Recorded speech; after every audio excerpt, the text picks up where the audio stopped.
Yo, it's Chris, and this is a review of the Razer Viper V3 Pro, which retails for about $160 in the United States, but significantly more pretty much everywhere else. It is very much on the pricey side, although the inclusion of the 8 GHz dongle does soften the blow just a little bit. My hands measure 18.5 by 10 centimeters, and this mouse fits my hands fine, but I'm strongly hoping that they release a smaller version of this mouse as well, so people with smaller hands can enjoy it as well. Before getting into the review, I just have to pause for 1 second and mention that over 97% of you are not actually subscribed. So if you can, please hit that subscribe button and the bell right next to it if you're enjoying my content. Now, without further stalling, let's get back to the video. The unboxing is actually somewhat cool. You do still open a box with a mouse inside, but the way they did it was pretty nice. It was nicely presented, basically on a pedestal, with the 8K dongle right above the mouse. Inside, you also find a thicker USB-C cable, some light reading, mouse grips, and some stickers, and that is about it. If you're curious, check out my unboxing video linked down below or in the right corner of your screen. As I hinted before, this mouse is definitely on the larger side, so the bigger-handed folks will probably love this thing, which I do too. Even though I have baby-sized hands, I can still easily make it work. The shape is not as aggressive as the Viper V2, it's actually much flatter and it allows you to grip it in a much more relaxed way.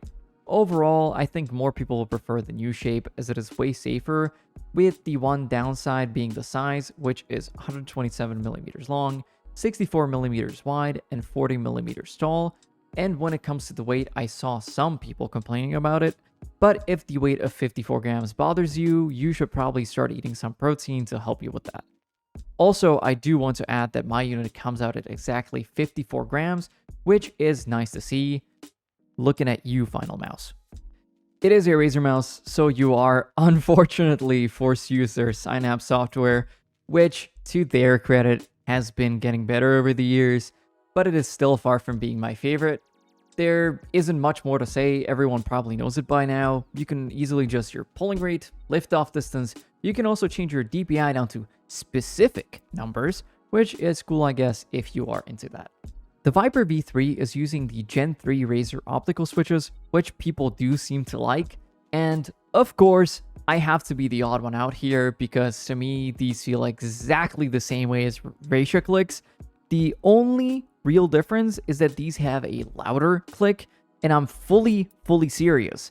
If you put a gun to my head, I could not tell them apart. It could just be my unit, but who knows, honestly. They do have a small amount of pre-travel and just the right amount of post-travel, even if you click at the very ends of the clicks. And to give you more detail, the click height seems to be around 8.5mm at the lowest spot, and the actuation force is around 67.5 grams, which is not bad as they are nice and spammable. Also, the mouse clicks themselves have super nice and deep comfort grooves, which I absolutely love. But since we're on the topic of clicks, the side clicks are some of the best that I've ever tried.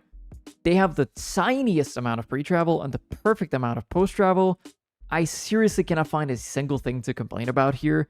Even their positioning is perfect, although there are people that disagree with that. I have heard of some complaining that the back side button is hard to reach for them, but I had no such issue. Genuinely love them. But anyways, here's the sound test.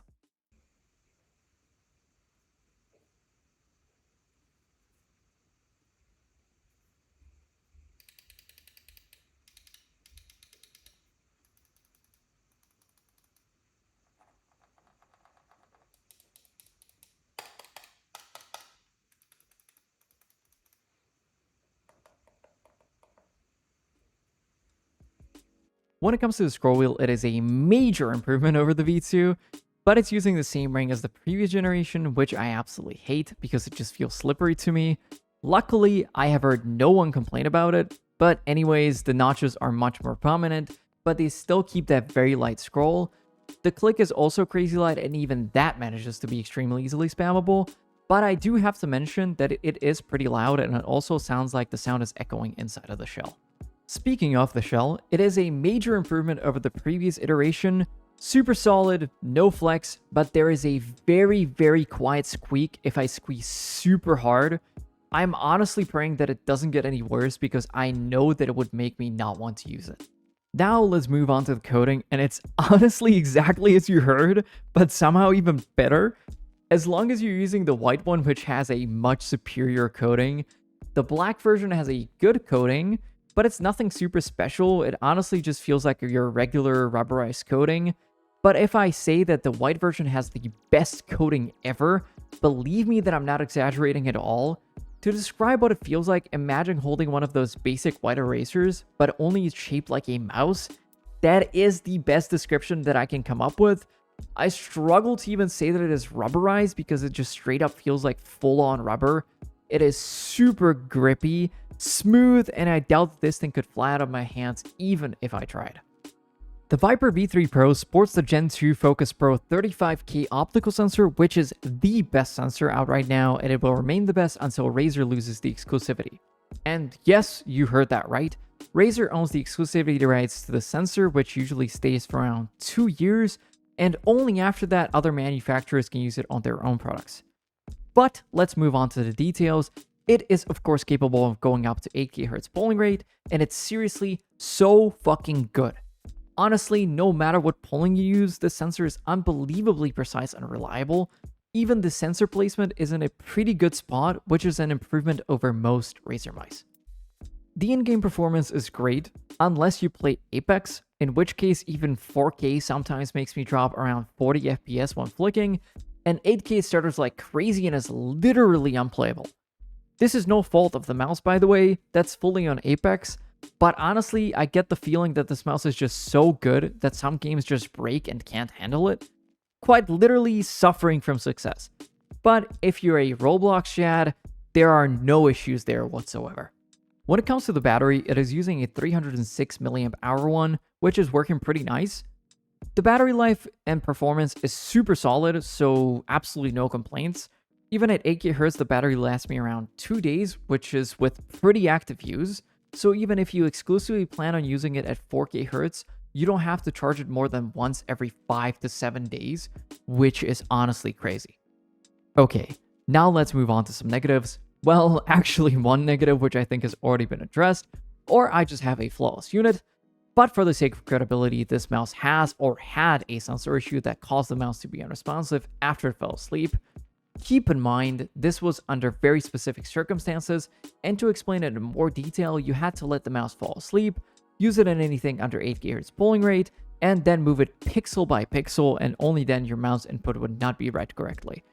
I tried replicating it multiple times on multiple polling rates, and honestly nothing. I guess Razer will release a firmware update that will fix this, but I can't say for sure when that would happen, but I'm sure that it would be soon enough, so no worries.